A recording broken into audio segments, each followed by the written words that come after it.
పొగ పెడితే పెద్ద పాములన్నీ బయటకు వస్తున్నాయి. ఇది జస్ట్ శాంపిల్ మాత్రమే. 300 కోట్లు మొత్తం నావే, నా వెనుక ఎవరున్నారో తెలుసా అని బెదిరించాడు. పెద్ద నోట్లు బ్లాక్ చేసిన పర్పస్ ఇప్పుడిప్పుడే నెరవేరుతోంది. మోదీ పెట్టిన పొగకి ఊపిరాడక జరిగే డ్యామేజ్ని గ్రహించిన పెదపాములన్నీ బొక్కలో నుంచి మెల్లగా పాక్కుంటూ బయటకు వస్తున్నాయి. First blockbuster bomb Hyderabad ఉప్పల్లో పేలింది. ఆ ఏరియాలో 300 కోట్లకు పైగా డబ్బున్న ధనవంతుణ్ణి నేను, ఏమనుకుంటున్నారు మీరంతా అని ఒక వ్యక్తి హల్చల్ చేస్తూ చెలరేగిపోయాడు.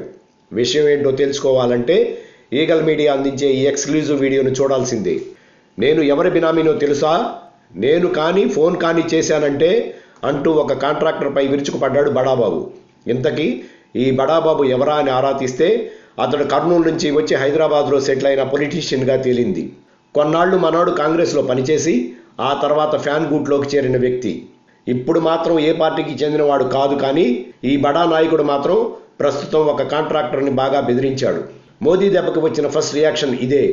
ఒక్కరోజు గడవక ముందే ఇలాంటి బెదిరింపులు వచ్చాయంటే ఇక మున్ముందు ఇది ఎంత ఉధృతంగా మారుతుందో అని అనుకుంటున్నారు విశ్లేషకులు. ఒక కన్స్ట్రక్షన్ కంపెనీతో ఒప్పందం చేసుకున్న ప్రకారం ఒక ప్రాంతంలో ల్యాండ్ కొని డెవలప్ చేసి వెంచర్స్ వేసి అమ్మాలి. అందుకోసం ఆ కంపెనీ 60 కోట్లు బ్యాంక్ లోన్కి వెళ్ళింది. కానీ ఇప్పుడు ఈ బడాబాబు వచ్చి మొత్తం డబ్బు నేనే ఇస్తాను, అది కూడా 1000 నోట్లు ఇస్తాను, పని మొదలు పెట్టండి అన్నాడు. దీంతో కాంట్రాక్టర్కి చిర్రెత్తుకొచ్చింది. ఇప్పుడు పాత నోట్లను మార్చడం అంత తేలిక కాదు, అందులోనూ ఇంత పెద్ద మొత్తాన్ని నేను డీల్ చేయలేను, సారీ మీరు వేరే పార్టీని వెతుక్కోమని చెప్పాడు. దీంతో ఆ బాబుకి కోపం వచ్చి ఆ కాంట్రాక్టర్ని అమ్మనాబోతులు తిడుతూ వీరంగం చేశాడు. ఇప్పుడు ఈ న్యూస్ సోషల్ సైట్స్లో హాట్ టాపిక్గా మారింది. మోదీ వేసిన ఫస్ట్ బాల్కి పడిన వికెట్ ఇదే.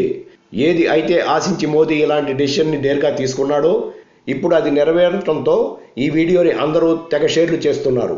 కొన్ని కారణాల వల్ల ఈ బడాబాబు పేర్లను ఈగల మీడియా చెప్పడం లేదు.